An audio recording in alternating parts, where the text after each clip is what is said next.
Welcome to Chapel Roswell, Chapel of the Seas. We're cruising through the summer, and I absolutely love that video. Nicely done, Tyler. Great job. We have made several stops on our cruise this summer. Hope you've enjoyed all of the stops. Hope you've enjoyed your own summer. We have another stop on our cruise ship starting now. As you can see, I have an activity to do. So for my activity, I'm gonna need 3 men. And let's say they need to be between the ages of, I don't know, like 25 to 95.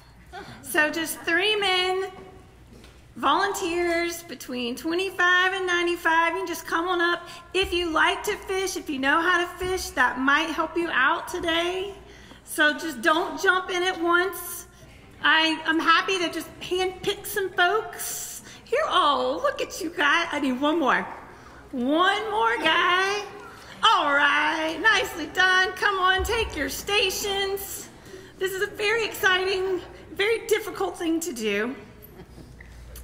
This is a fishing game, so you need to be good fishermen. As soon as I say go, you're gonna turn your game on. You see your switch, find your switch, and as soon as I say go, you're gonna turn on your switch. I've given you some fishing poles. Go ahead and get your fishing poles out, learn how to work those, yep. And these little fish are gonna start to move around, and you're gonna have to catch the fish with the open mouth and put your fish in the glasses. And the first guy that's finished, the first guy that's caught all the fish wins. And you get a prize that is not cash. It's very exciting. Okay, so are you ready? On your mark, you gotta cheer them on, okay? Get set, go, go, go! You can do it, you can do it! Yay! Hurry, hurry, hurry! Good, good, good, you can use 2. I gave you multiple. You can go and just use 2. It's a lot of fish. It doesn't look like a lot of fish, it's a lot of fish. You can even use 2. No, he says no. He says, I'm not doing, keep going, you're almost there, you're doing great.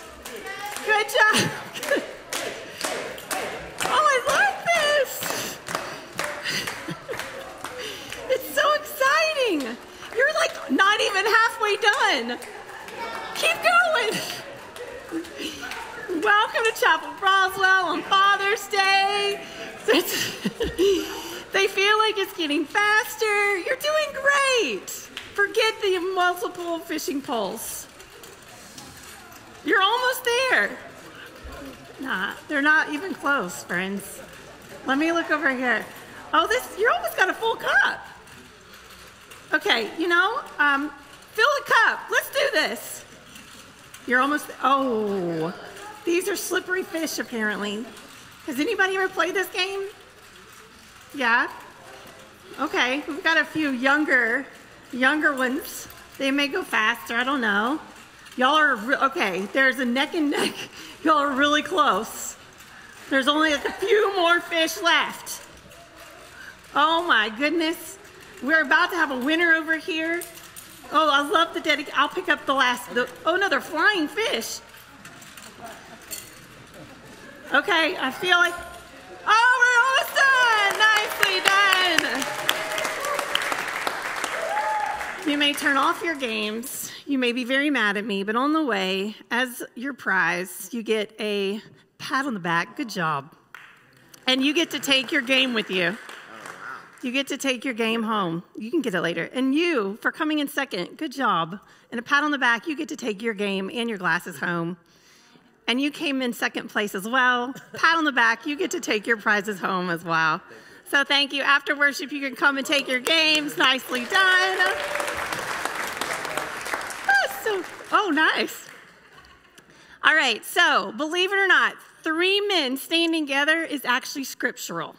In the Bible, there's a story where 3 men are standing together. So in your mind, start to think about which one it is. Do you know?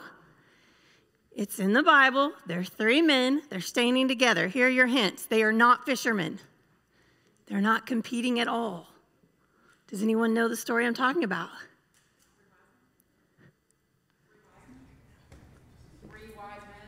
Close. That's a good guess. It's in the Old Testament. Anybody? It's in the book of Genesis. Let's read it together. Genesis 18. The Lord appeared to Abraham by the oaks of Mamre. As he sat at the entrance of his tent in the heat of the day, he looked up and saw 3 men standing near him. And when he saw them, he ran from the tent entrance to meet them and bowed down to the ground. And he said, "My Lord, if I find favor with you, do not pass by your servant.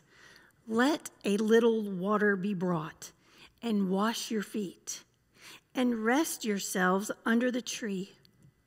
Let me bring a little bread that you may refresh yourselves, and after that you may pass on, since you have come to your servant." So the 3 men said, "Do as you have said." And Abraham hastened into the tent to Sarah and said, "Make ready quickly 3 measures of choice flour, knead it, and make cakes."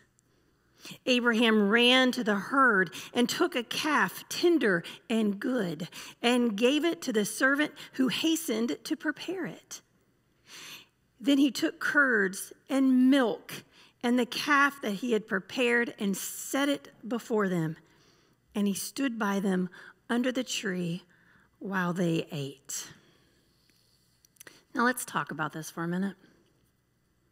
Abraham is visited by 3 men, 3 strangers, and without ever consulting his wife, he says, "Hey, stay for dinner." Now, we have no idea what Sarah's plans are for dinner. It could have been she was hoping Abraham was going to take her out. Could have been a make-it-work night. But no, all of a sudden, Abraham sticks his head in the kitchen and says, "I need you to start making some cakes quickly. Get the calf." And all of a sudden, in only about 2 verses, Abraham is standing under a tree, watching 3 men eat a beautiful meal that was made just for them. It seems very impractical, but a great story.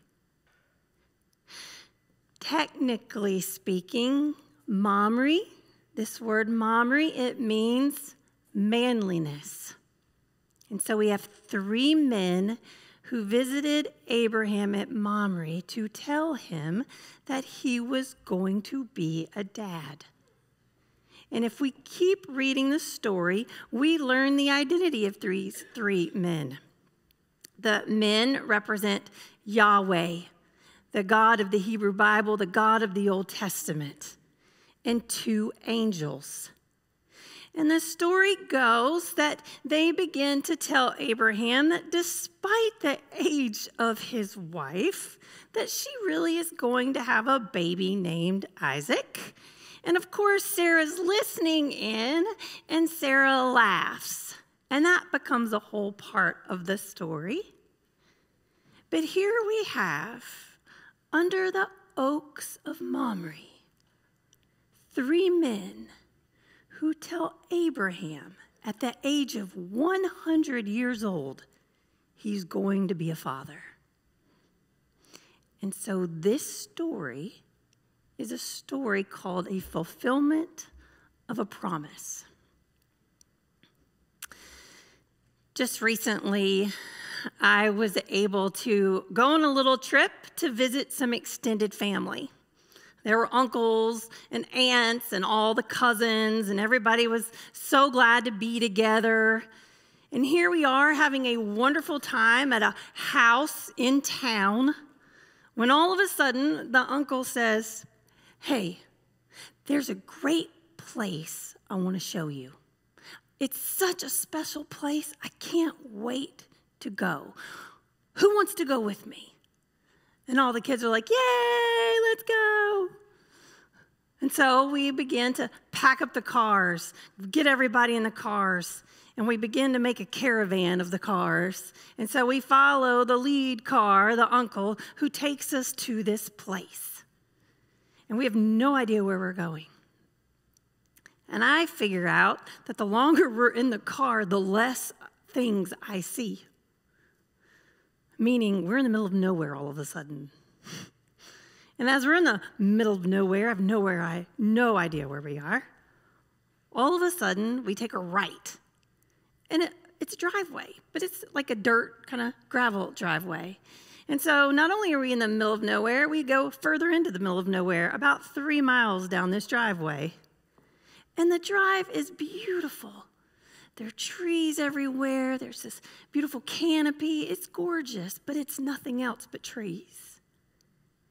And all of a sudden, out of the driveway, we take another turn, and it opens up to this beautiful clearing. And in the clearing, there's one tree. There's one house and one pond. And it is gorgeous. And all the cars, they file in, and all the people, they all file out. And we're all looking around, just taking it all in. And all of a sudden, the uncle says, guess what, kids? We're going to spend the night here. And the kids are like, yay, that's great. And then the uncle says, guess what, everybody? Tonight, we're going to have a fish fry. And the kids are like, yay, that's great. And as they're all cheering, I'm going, hold on. And I look at the aunts, they look at me, and I begin to think, I helped pack the cars, and we didn't bring any fish. And then I think, well, I didn't see a fish market either. Then I begin to think, surely we should have stopped at the grocery store an hour ago, the last one we passed, to get the fish. Surely we don't have to go back that hour and come back. And as I'm trying to piece this together, the uncle goes in the back of the truck and begins to grab all the fishing poles and passes them out to the kids. And he's like, yeah, we're going to eat whatever you catch. Y'all got to feed the family tonight. I'm like, oh, there it is. Yep. And as he's passing out the fishing poles, explaining to the kids that they're going to go catch what we eat that night, he turns and looks at us and says, go get the flour, go get the milk. We're going to need some batter quickly. I start to look where the cousins all go, and all the cousins are out there fishing like it's a competition. And all of a sudden, guess what? They caught 12 catfish. Wow, exactly. 12 catfish. It took much longer than 2 verses. But by evening, we were under the tree eating this beautiful meal that was made just for us. The story seems so impractical, but it's a great one. Let's pretend for a moment that I'm going to take you to a place you don't know, and you have to follow me. And the place where we're going is called Mamre. Do you know where we would be going? Anyone? Anyone at all? We'd be going where? Israel. Thank you. We'd be going to Israel. We could get on our cruise boat. We could leave, find some water around here. Surely the Chattahoochee would dump us out, right, by Israel. We could be on our cruise boat. It would take us a long, long time to find the Mediterranean Sea to get us to Israel, or we could take an airplane. I looked, and guess what? There's a direct shot from Atlanta to Tel Aviv. And that plane, look at this, oh, nope, maybe that one's a little better. The plane would leave from Atlanta, go to Tel Aviv, and we would be on that airplane for about 13 hours, nonstop flight. And depending upon your desired comfort level, depending upon when you bought your airplane ticket, it would cost anywhere from $2,000 to $8,000. But then when we got to Tel Aviv, we would get off of our airplane and we would go from the coast where Tel Aviv Airport is, and we would travel by bus, our car, our train, 45 miles to a city called Hebron.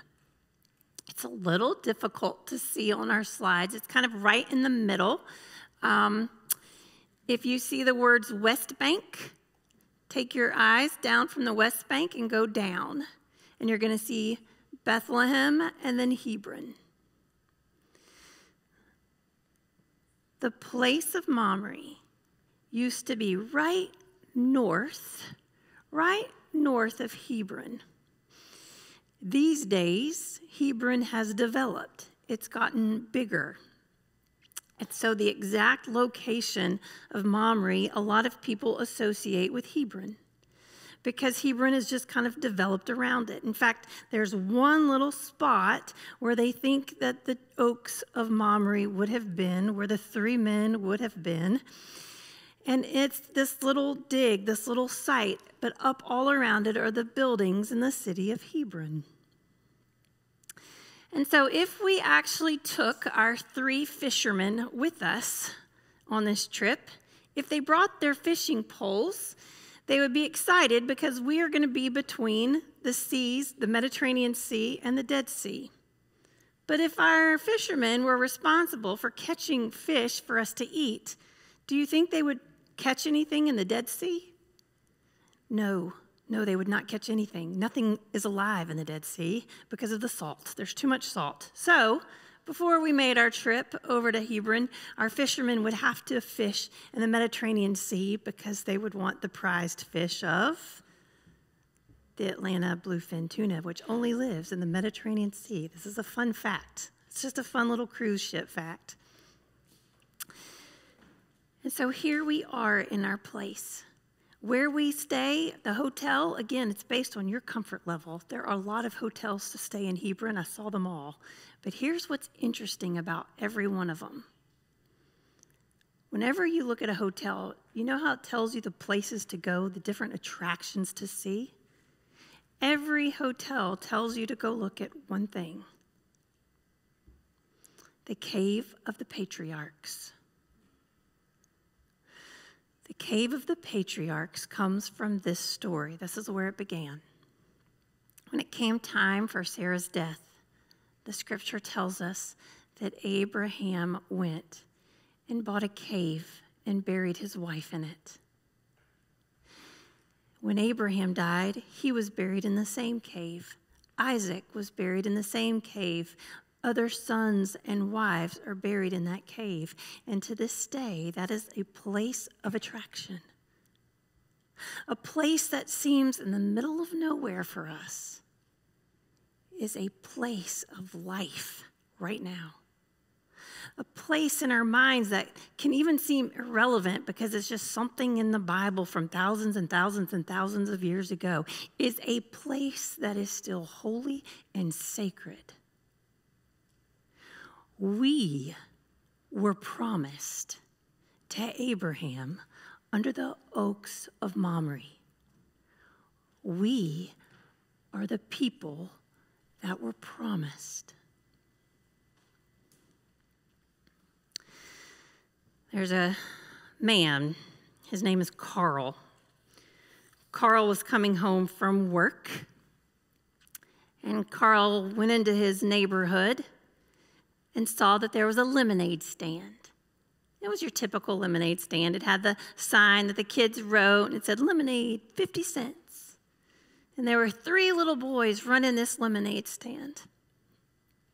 So Carl pulled in, and one little boy ran over to him and said, would you like regular lemonade or strawberry lemonade? And he said, I think I'll just take regular. And the second little boy said, that'll be 50 cents. Carl gave him $1. And all of a sudden, the third little boy showed up with a cup of regular lemonade. So Carl said, thank you, and he started to drink his lemonade, and all 3 little boys just stood at the window watching him. He kept drinking, and the little boys kept staring at him. And one little boy finally said, are you almost done with that? And Carl said, almost, why? And another little boy said, well, we only have 1 cup, and we kind of need it to stay in business. Sometimes we as a church act like we only have one cup. Sometimes we run the church as if we only have one cup to stay in business.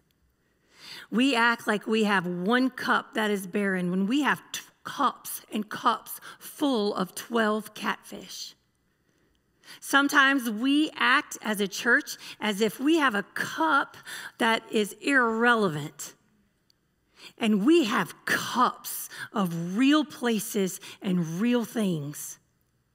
Sometimes we act as if we have one cup with one way to do it, when we have cups of all kinds of ways to love.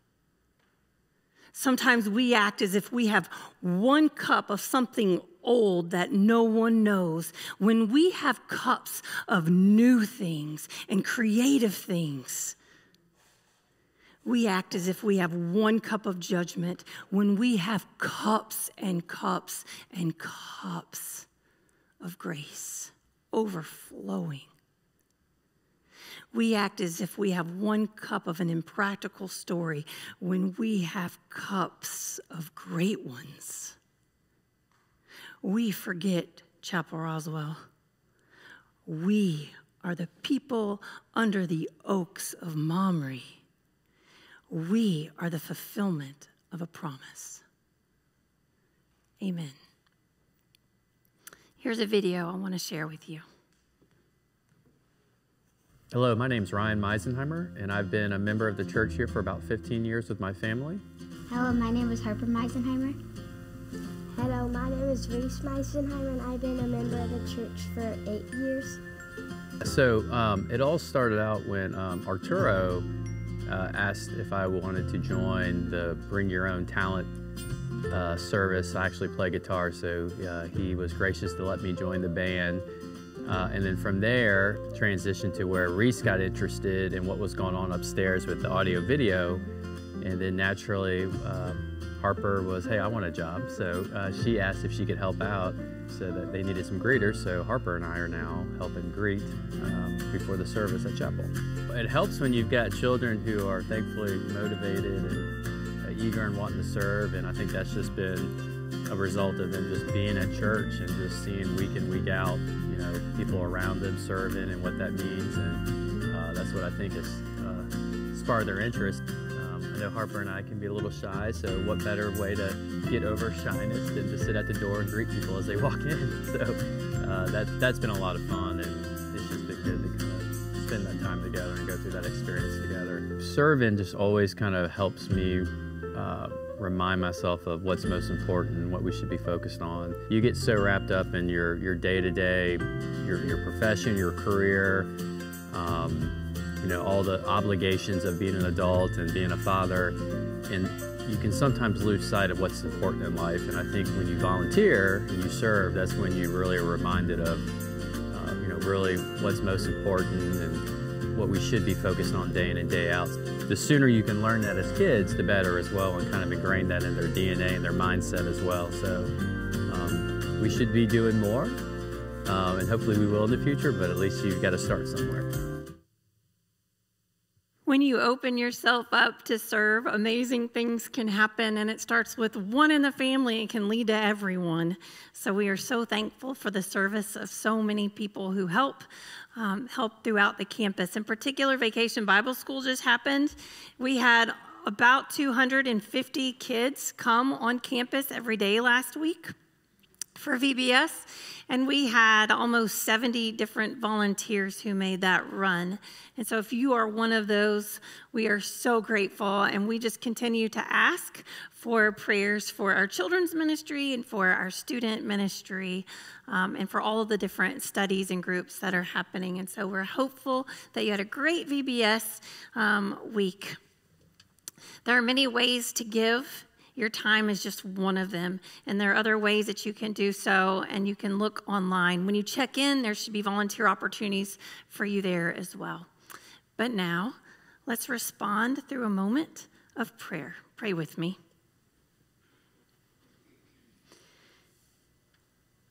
Gracious and holy Lord, you are the God of all creation, and you help us to recognize so many things around us. We see so many things and so many people. Help us to see you first. Help us to hear you calling us to do more. Help us to see you leading us in places we don't maybe want to go. Help us to hear you challenge us so that we may share more and give more quickly. We also ask that you help us travel to all kinds of places in this world so that we may feel a greater sense of connection and not isolation. We say thank you. Thank you for offering to us such love and grace. May we be able to be just as strong to share it with someone else. And in that, may we have hope where we feel weak. May we feel confidence where we have doubt, so that we may stand right there with the three, with angels and with you. May we feel so connected to the divine that in any times of fear, we feel you close. Lord, we recommit to you that we will be delighted to be your people. And so for all of the things that we will face this next week, be with us. In all of our adventures, the places we can't wait to go, in all of the camps that we have, if it's overnight or just for the day, for all of the places that we will just go and enjoy, may you be a part of all of it. And for the things, too, Lord, that concern us, for any appointments we may have, for any meetings we may have that we're already worried about, may you release that anxiety. And if any of us are not feeling well, if there are those in the hospitals or those that today we're just missing someone, comfort us in that grief. And Lord, may you remind us that laughter is good and that holding friends and family close is even better.